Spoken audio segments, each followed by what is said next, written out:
de um amigo, um carro blindado. Mas no dia do crime, um dos pneus do veículo estava furado, o que obrigou o prefeito a usar um carro comum para ir até a emissora de rádio. O veículo blindado é este, usado até hoje pela Prefeitura de Jandira. Segundo o juiz, o carro teve o pneu furado de propósito, um corte feito com uma faca. E isso só poderia ter sido feito à noite, dentro da casa do prefeito. Ele ainda relata um encontro neste posto de combustíveis entre o filho de Brás Pasqualin e um homem identificado como Magrão. Alexandre Pasqualin, conhecido como Brazinho, teria dito: "Do carro pode deixar que eu cuido", se referindo ao veículo blindado do prefeito. Dos 9 indiciados, 2 morreram e 7 foram absolvidos. Um caso grave e ainda sem solução. Um crime que deixa moradores da pequena cidade apreensivos até hoje, 4 anos depois. Até hoje não se sabe quem matou o Brás.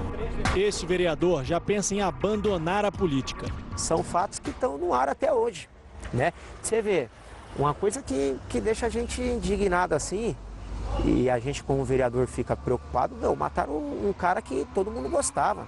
Eu acho que a justiça tinha que dar um respaldo e atender a população, o que foi realmente que aconteceu. Né? Não só dele, mas dos outros que ocorreu também. Medo que até o atual prefeito de Jandira ainda tenta superar.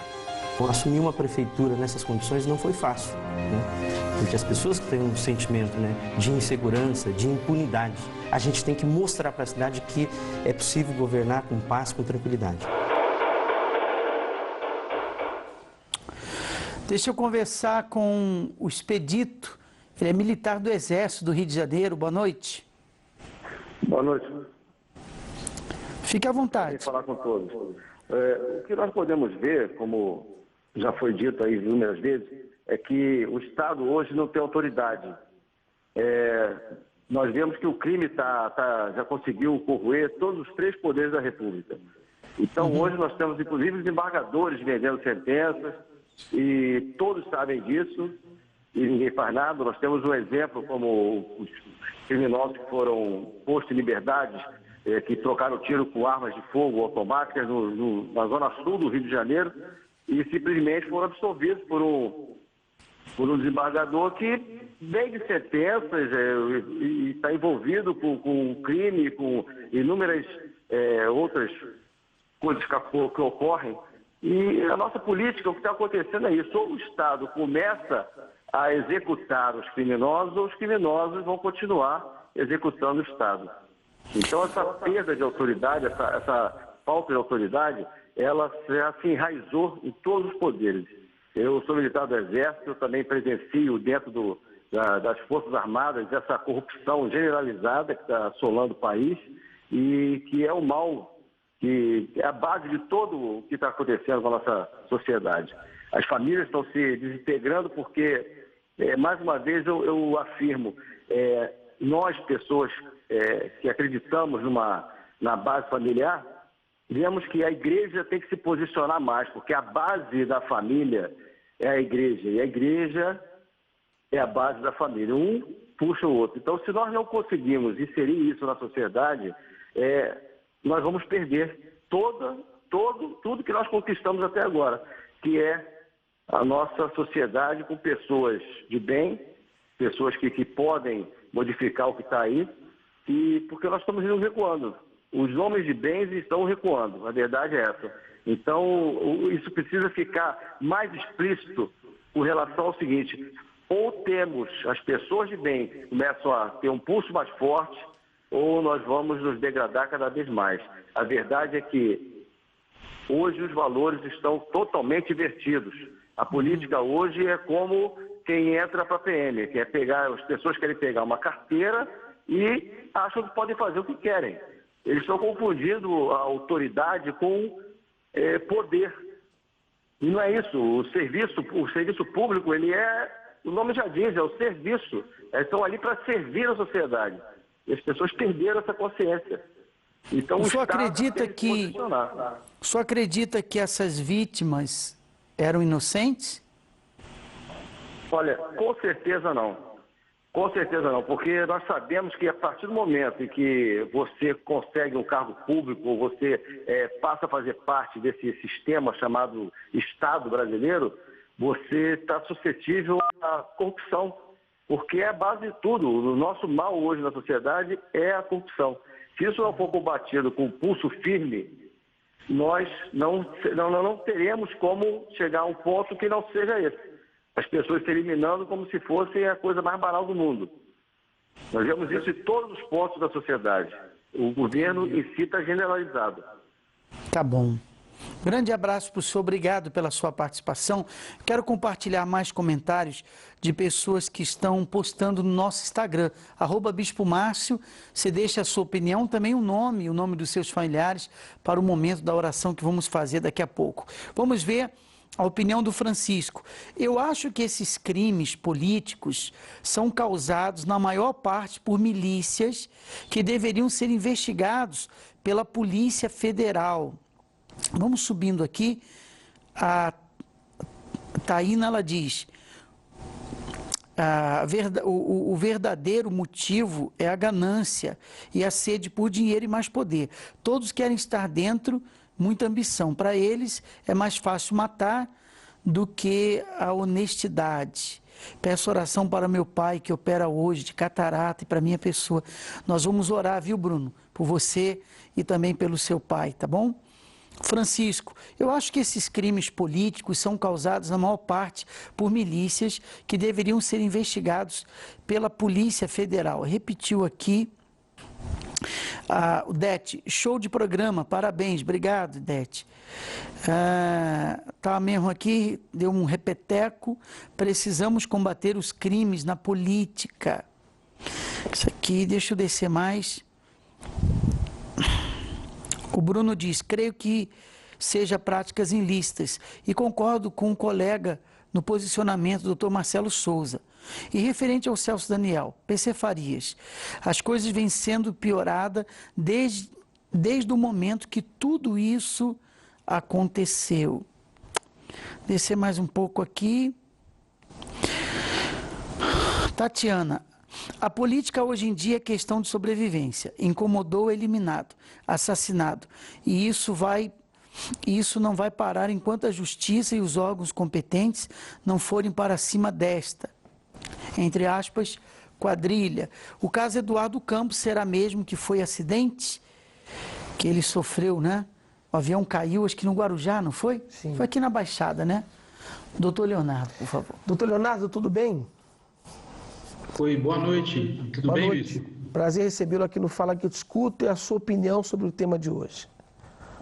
Olha, eu particularmente, eu acredito que a motivação em si desses crimes políticos que nós vivemos hoje no Brasil, elas são estritamente, vamos assim dizer, um acobertamento da prática de condutas ilícitas. Porque, veja, hoje eu tomo a liberdade de falar como advogado porque o nosso Código Penal em si, a lei penal, em 2012 houve uma alteração na lei chamada Lei de Lavagem de Capitais, que é uma lei de 98 com alteração em 2012, onde houve a proposta da chamada delação premiada, que hoje a gente vê isso muito claramente, especialmente na Operação Lava Jato, não é? A delação premiada em si, ela retrata a grande intenção do legislador e preocupação do legislador em relação aos crimes de ordem política. Ou seja, na prática, eu lhe bonifico se você me entregar o seu comparsa, o seu partícipe de um crime.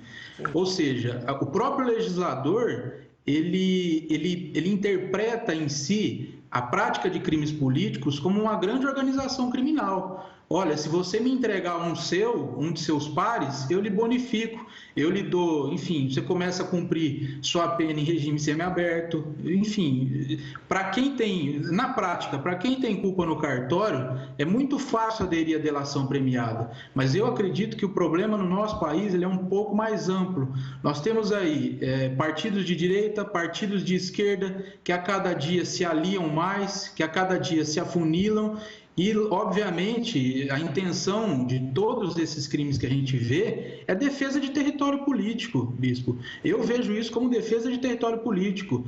Numa determinada cidade ou região onde um partido ele tem uma preponderância de representantes, ele se fortalece. Agora, se porventura em uma determinada cidade se tem um prefeito isolado, isso é visto. O prefeito não consegue uma aprovação de uma lei na Câmara Municipal, o próprio presidente da República, né, com toda essa situação do impeachment, ela não teve defesa em si, não é? Tanto a nível de Câmara dos Deputados como Senado, porque ela não tinha apoio. Então, mas na sua opinião, então, nesse caso do nosso tema hoje, o senhor acha que não há inocência?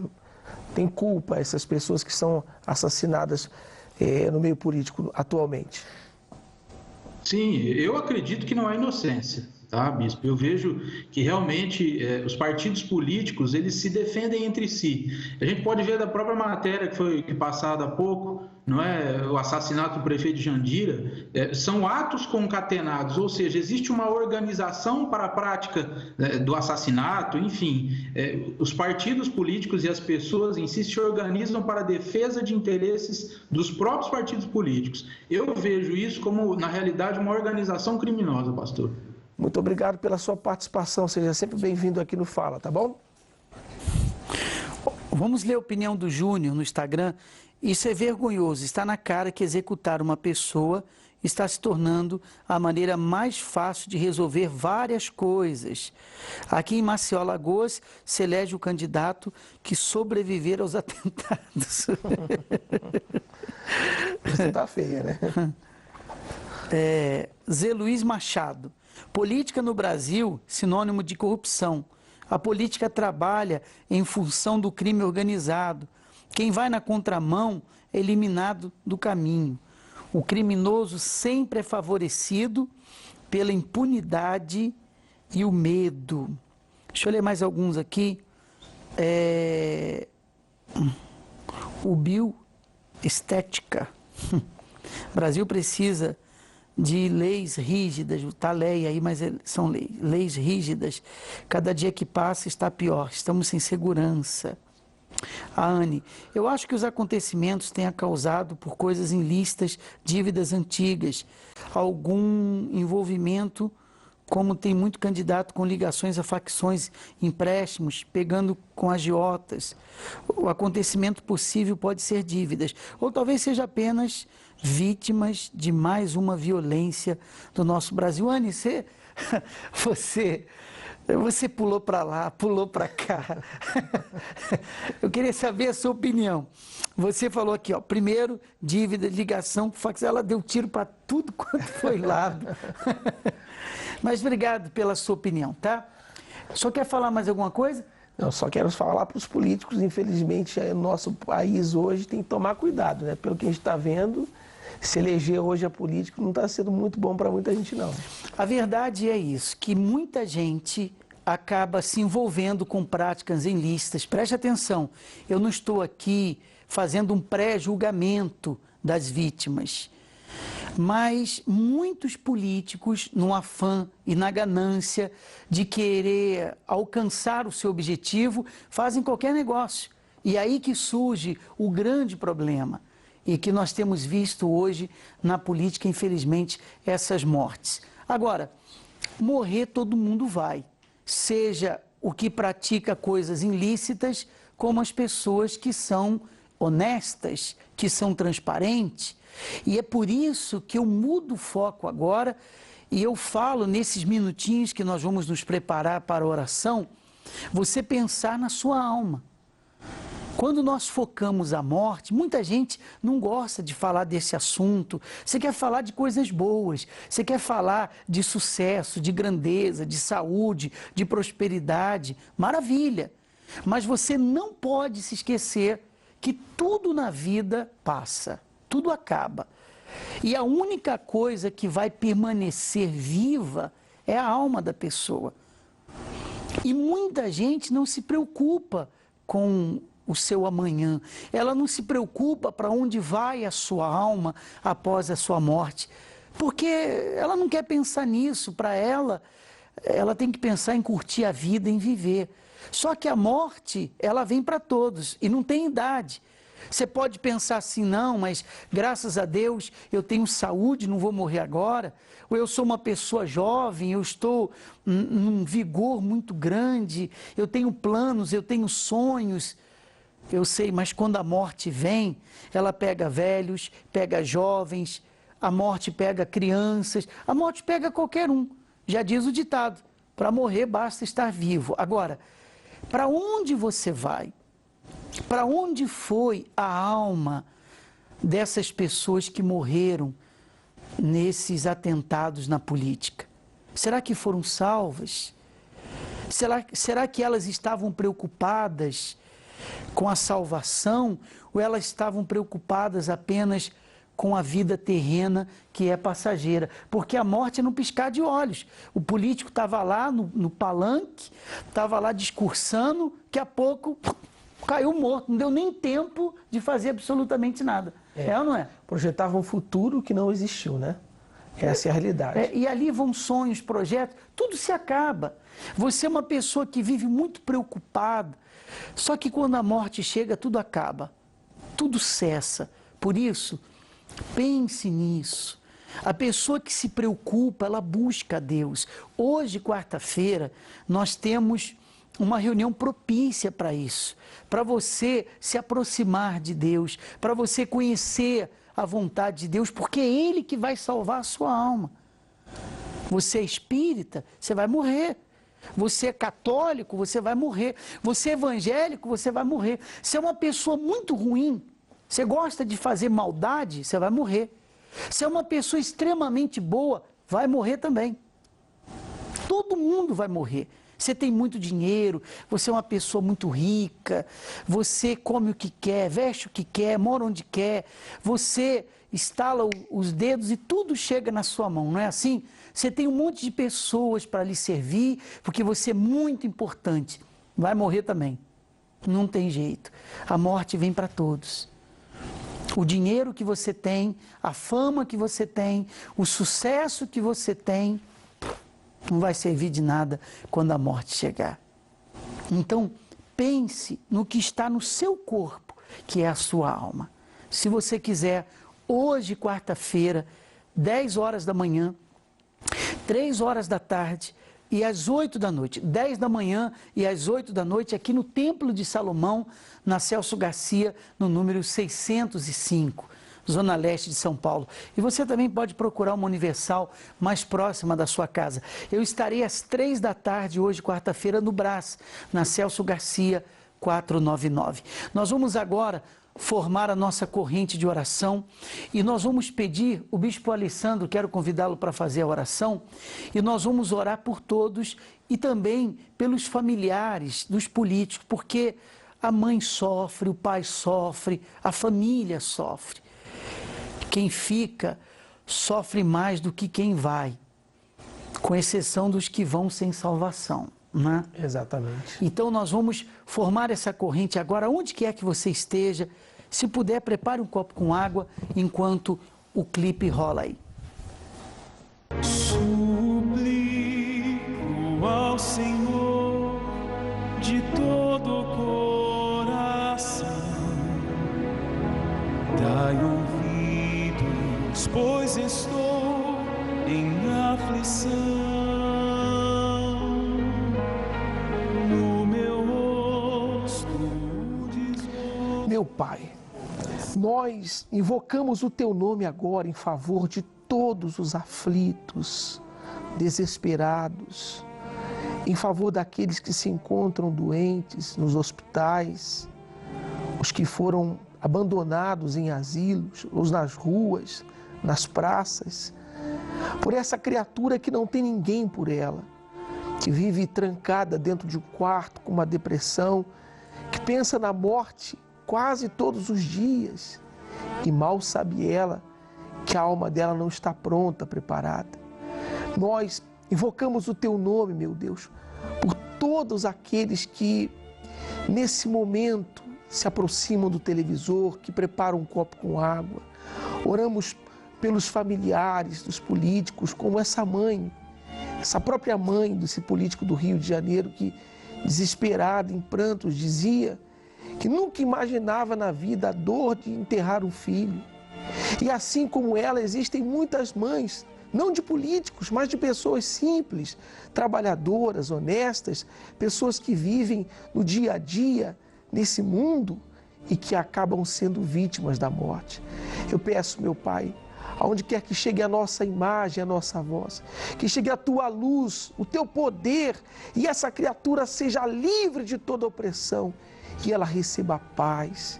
Abençoe, meu Pai, todas as autoridades que agora oram conosco.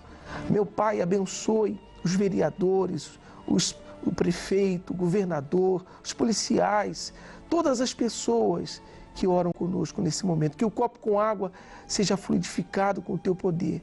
E ao beber, que a saúde e a paz estejam com ela. Em nome de Jesus. Amém. Participe agora do seu copo com água. Vem, Senhor, meu Salvador, livra-me. Eu tenho a certeza que você está abençoado. Chegamos ao final do nosso programa. Aqui de São Paulo vai seguir o Bispo Clodomir e cada estado segue com a sua programação local. Amanhã, nesse mesmo horário, por essa mesma emissora, estaremos de volta com mais um tema. E com mais um tema polêmico e com a participação dessa pessoa sempre bem-vinda aqui no Fala Que Eu Discuto. Amanhã nós vamos falar a respeito de gravidez na adolescência. É isso, né, Damares? O tema de amanhã? Adolescência, as pessoas que você vê por aí, tantos adolescentes que ficam grávidas e uma criança cuidando da outra. Vai ser o assunto que nós vamos tratar aqui amanhã. Um abraço a todos, boa noite.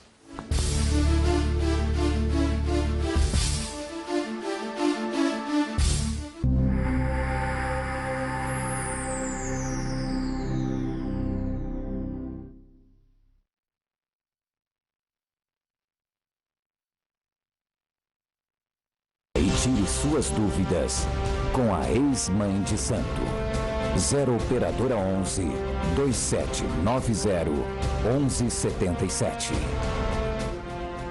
Eu me chamo Maria de Lourdes, e eu tive uma discussão com uma mulher que ela era mãe de santo.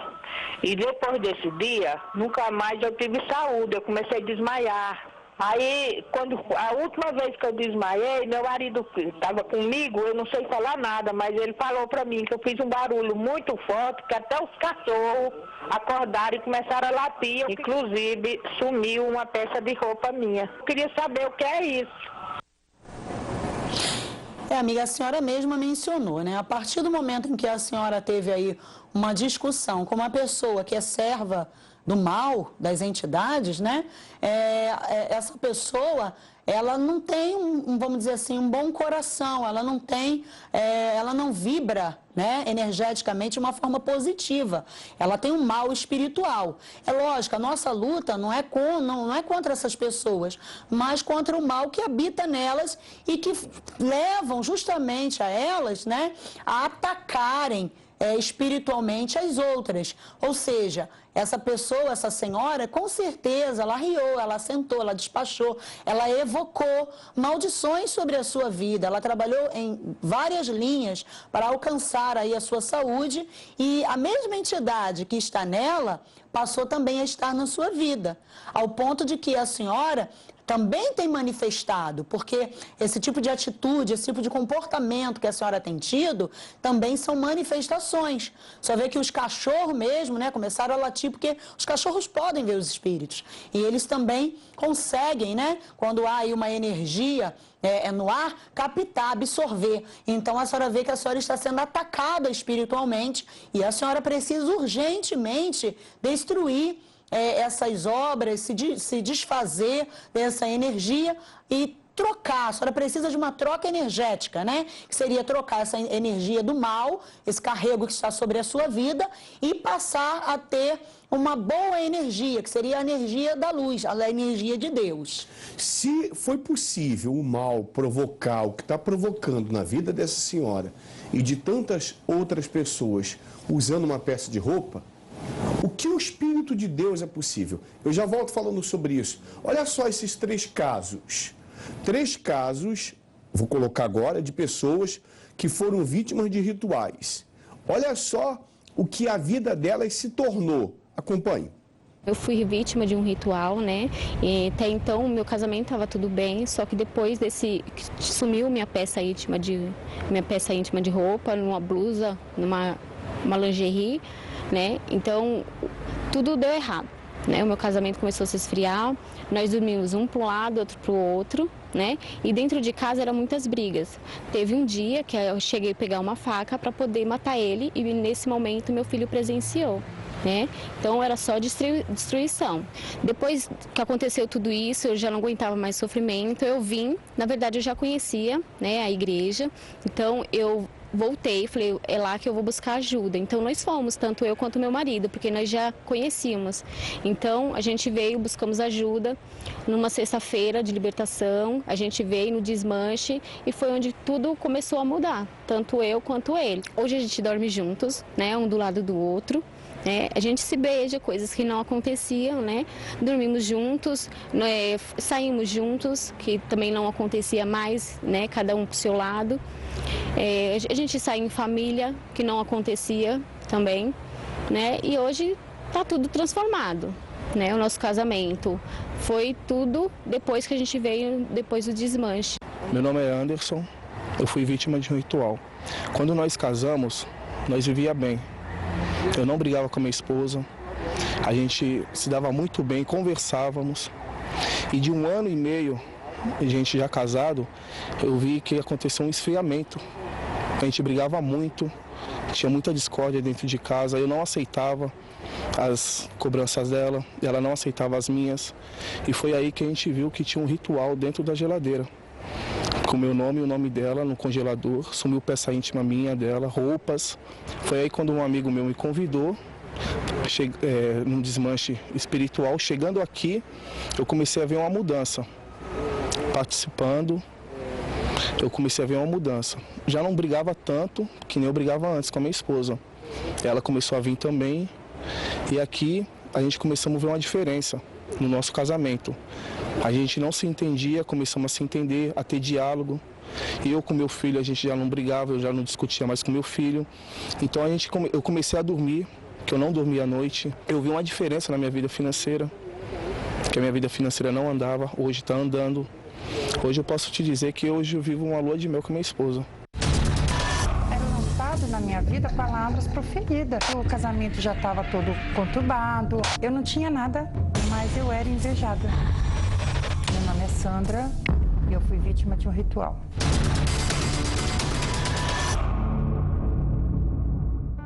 Nos primeiros meses do meu casamento foi normal, foi um casamento tranquilo. Nasceu minha primeira filha, né? E tudo continuava normal, tranquilo. Eu não tinha nada, né?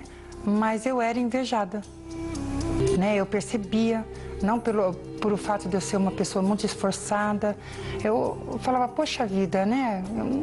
O que eu fiz, né, para merecer tudo isso, né? A própria pessoa da minha família, né, falar isso para mim. Então era lançado na minha vida palavras proferidas.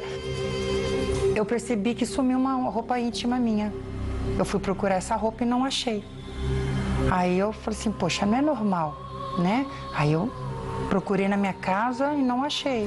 Comecei a ter dificuldade na vida financeira. Foi justamente nessa época que o casamento já estava todo conturbado, o filho com enfermidade, né? A mais velha também começou a apresentar problema de saúde, eu já comecei a entrar em depressão, comecei a ficar muito nervosa, aí eu precisei largar os filhos para ir trabalhar, porque a vida financeira já estava bem, né, bagunçada. Aí foi de tanto sofrimento, né, de tanto não ter mais saída, né, que eu procurava saída para todo que é lado, porque aí eu abracei meus filhos, fui trabalhar, né, como sempre trabalhei para manter, né, e foi aonde que a minha filha, né, me apresentou à igreja, foi buscar por mim.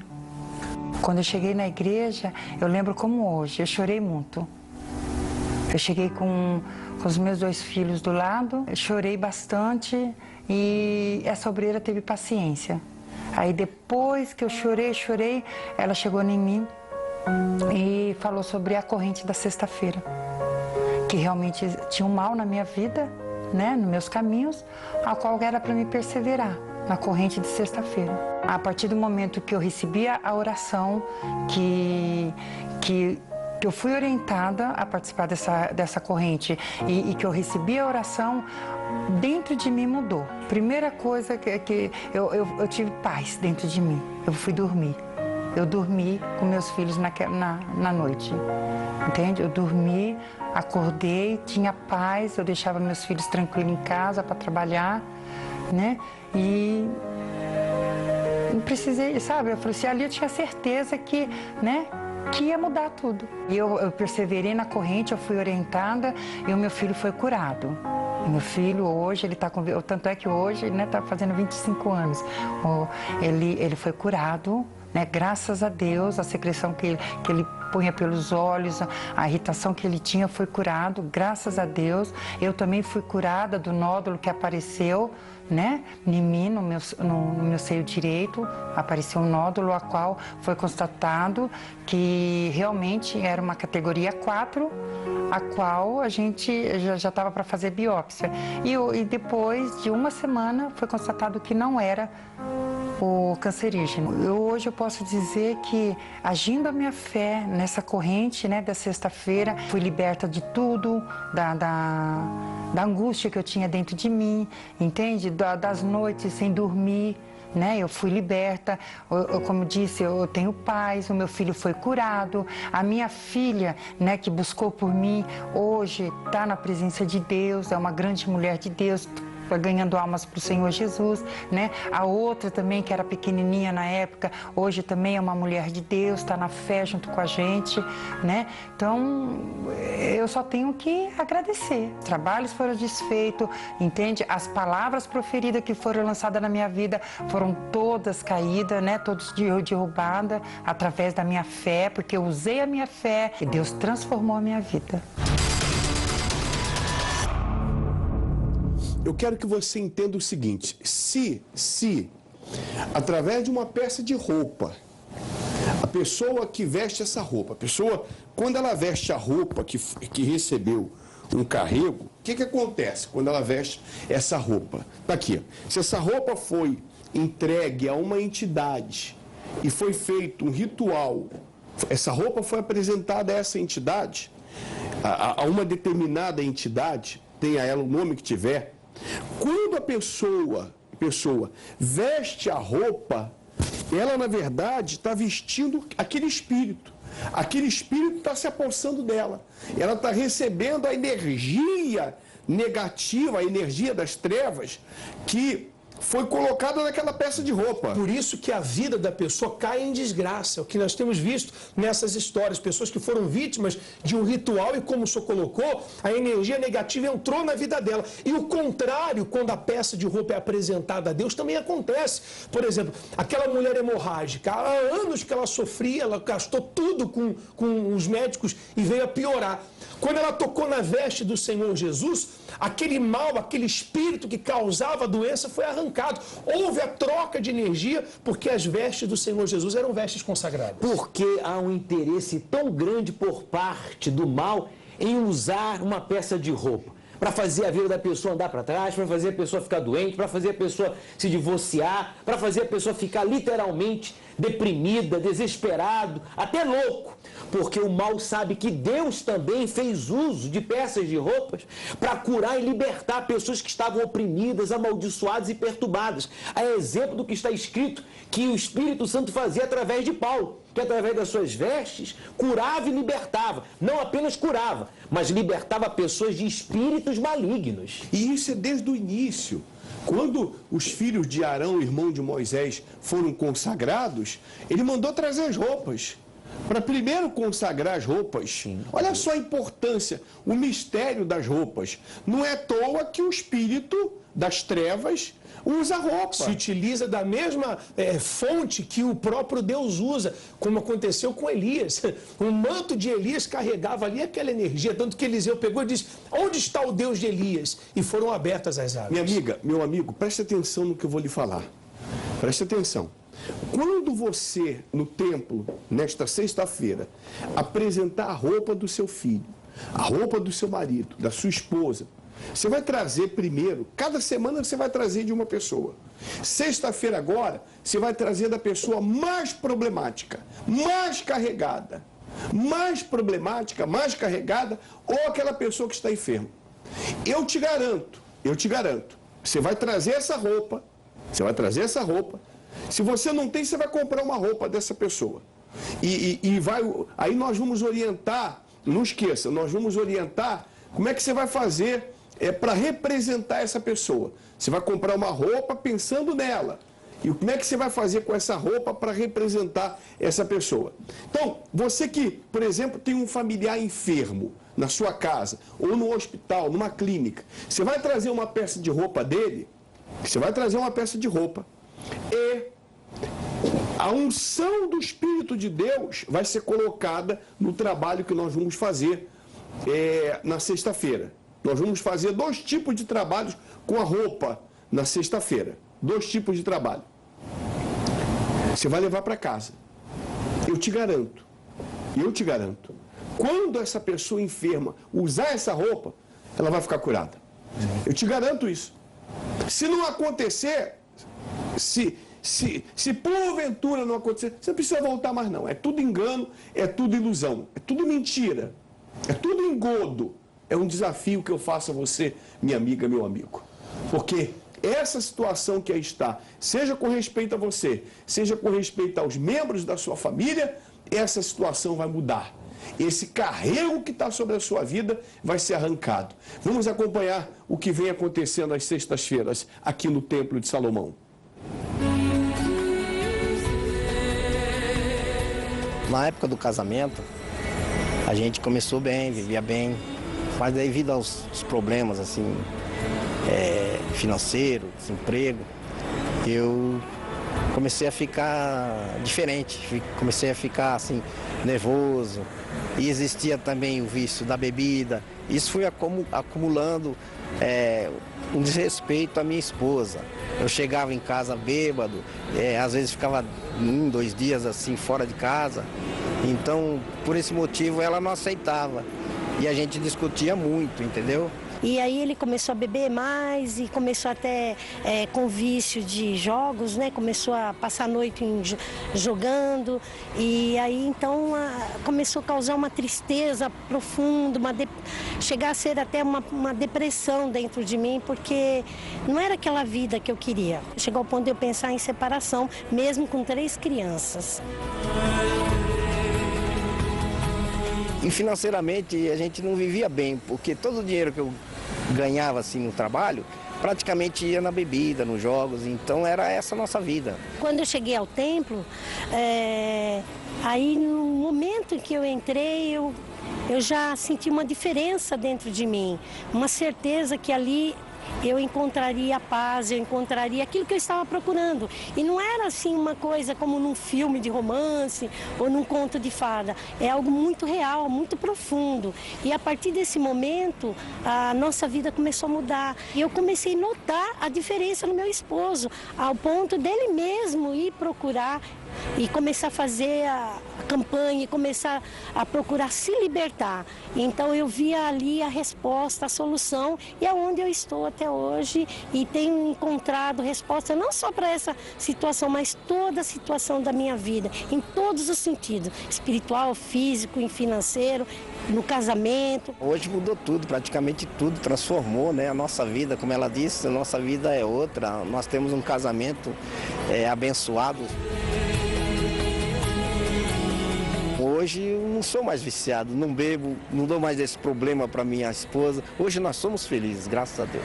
Eu era uma pessoa muito ansiosa, então eu não tinha sono à noite, mas o sono que eu não tinha à noite ele vinha de dia por um desânimo que eu tinha. Eu tinha uma vontade assim de dormir de tarde, talvez uma depressão escondida, porque eu achava que se eu dormisse eu ia esquecer tudo. Eu ia esquecer todos os problemas e eu tinha um vazio. Eu estava sempre rodeado das minhas filhas, do meu esposo, dos meus pais, mas eu tinha um vazio que não passava e eu não entendi o porquê desse vazio. Eu falava, mas ninguém me entende, ninguém compreende o que eu preciso. A minha vida financeira não dava certa e aí eu investia muito em curso, em faculdade e aquele vazio ia aumentando, porque você se empenha, você gasta o seu dinheiro fazendo cursos e mais cursos e mais cursos. E aquele vazio aumentava porque eu achava que tudo dava certo para as outras pessoas, não para mim. Foi assim que eu cheguei ao templo. E aí eu fui me transformando, eu fui pedindo para Deus me mudar, para me libertar. Fui fazendo campanhas e aí eu fui me sentindo cheia. E assim Deus me libertou da ansiedade, me libertou dos maus pensamentos, das confusões. E quando Deus me libertou dessa ansiedade, aí eu comecei a lutar pela minha família. Hoje eu estou empregada, hoje eu tô financeiramente melhor, eu estou emocionalmente melhor e a minha fé é totalmente racional. Eu tenho os problemas hoje que todo mundo tem. Eu passo situações que todo mundo passa, mas hoje eu já não fico nervosa. E hoje eu ganhei paz, eu ganhei tranquilidade. Ganhei mansidão de espírito, que era uma coisa que eu achava que eu não ia alcançar nunca. Por ser tão nervosa, eu falava, isso não é pra mim, eu nunca vou ser assim. Eu tenho mansidão de espírito e hoje eu recebi de graça aqui no Templo de Salomão. Eu vim com um problema até mesmo pelo meu esposo, que ele estava desenganado dos médicos, ele teve bronquite, mas depois virou bronquite crônica, asmática, e atacou o pulmão e o coração. Às vezes eu deparava com ele 3 vezes ao dia no hospital. E quando eu chegava, a enfermeira, você não estava aqui? Eu falei, estava, mas eu não tenho o que fazer, porque ele não respira. Aí chegou a ponto do médico chegar em mim e falar para mim que eu estivesse preparada para qualquer hora. E isso foi por volta de umas 2 horas da manhã, quando eu me deparei com meu esposo, porque ele já era pele e osso, jogado na cama, não ia de dentro de casa no portão mais. E aí foi quando foi umas 2 horas da manhã, ele parou todinho. Eu assim, no meu olhar, ele já estava morto, porque ele ficou todo roxo.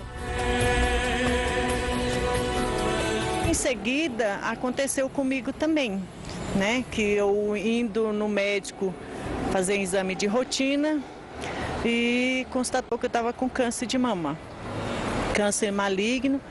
E foi, para mim, saiu o meu chão dos meus pés, porque é uma doença como o médico me explicou. Falou para mim que, como era maligno, ia fazer a cirurgia